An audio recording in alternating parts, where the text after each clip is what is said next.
l'acte d'Amérique du Nord britannique consacrait aussi le Québec, le gouvernement du Québec tel qu'on le connaît aujourd'hui. Bon, je comprends que vous estimez que la loi constitutionnelle de 1867 est loin d'être parfaite, puis il y a des promesses, comme vous l'avez mentionné, qui n'ont pas été respectées par la suite.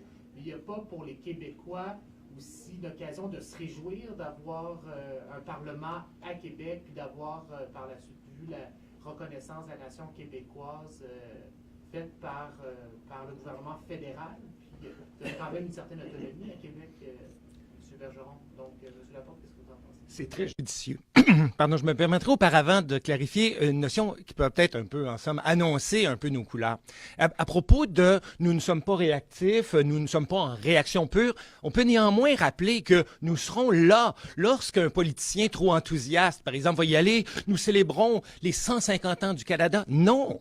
C'est faire injure à notre histoire, c'est faire injure au peuple canadien d'avant 1867 que d'y aller d'une parole à l'emporte-pièce de ce genre-là, même si c'est pour un effet de toge. On pourra aussi entendre « Ah, le Canada qui est devenu un grand pays indépendant en 1867 ». Pas le moins du monde. L'indépendance du Canada ne s'est pas gagnée en 1867, mais à quelque part dans les batailles en Flandre pendant la Première Guerre mondiale ou au terme des statuts de Westminster, mais pas en 1867. On pourra aussi entendre « Ah, c'est notre chère Constitution ». Pas de moins du monde. La Constitution canadienne est intangible. Elle date à la fois d'avant et depuis 1867. En fait, c'est la Fédération canadienne. Et tout compte fait, la Fédération canadienne, on est en droit de souligner ou de célébrer deux choses. La création et le fonctionnement des institutions canadiennes. Ah, donc, on peut célébrer, par exemple, le mode de nomination des sénateurs, le mode de nomination du lieutenant-gouverneur du Québec. Ça date bel et bien de 1867. On verra ce qu'on aura à en dire. Par ailleurs, ça souligne le partage des pouvoirs et la création, effectivement, d'États provinciaux et un État fédéral. Et un partage des pouvoirs et un partage des ressources fiscales. Un autre élément. Bon, tant mieux si on trouve motif à célébrer. En revanche, nous comptons bien nous en tenir à ce que nous célébrons dans les faits, mais nous peut-être aussi ramener à l'ordre ceux qui pourraient s'emporter d'enthousiasme à propos de ce que 1867 n'est pas. Votre question, excusez, c'est le prof en moi qui va vous dire votre question est excellente. Parce que notre intention n'est pas d'emblée de poser 1867 comme un goulag. On l'a parfois entendu, ce n'est pas le cas. L'historien vous dira, par exemple, que la Confédération de 1867 remplace un régime qui, à la limite, était bien pire. L'Union de 1840, qui avait carrément fondu le Bas-Canada dans une institution politique destinée à l'assimiler, à l'intégrer à l'ensemble britannique. Non, 1867 représente d'authentiques avancées. Vous avez parfaitement raison de rappeler que c'est d'abord et avant tout la création d'un État distinct pour le Québec, avec des pouvoirs exclusifs et une maîtrise d'œuvre dans des domaines clairs.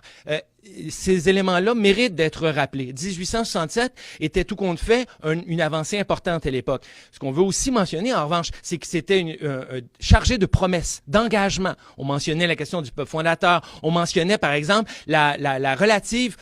prenons un exemple tout simple. La taxation directe, l'impôt sur le revenu était une prérogative exclusive au Québec. C'est un exemple, parmi tant d'autres, parmi peut-être 150 autres. Mais ce qu'on veut mentionner ici, c'est que c'est d'abord et avant tout les promesses non tenues.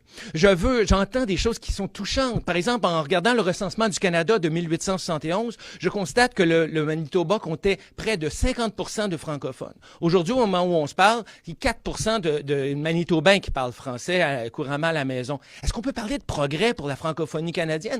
Je veux pas... évidemment, tout ça va être sous-pesé et tout le reste. Mais notre intention n'est pas de partir du fait que 1867 était en soi condamnable. Peut-être même au contraire. On va peut-être davantage insister sur les promesses non tenues. Et dans quelle mesure Langevin Taché ou Georges-Étienne Cartier, qui ont défendu vaillamment les intérêts du Québec en 1867, ont peut-être vu leurs illusions tomber et j'imagine quel regard ils jetteraient sur le Canada actuel.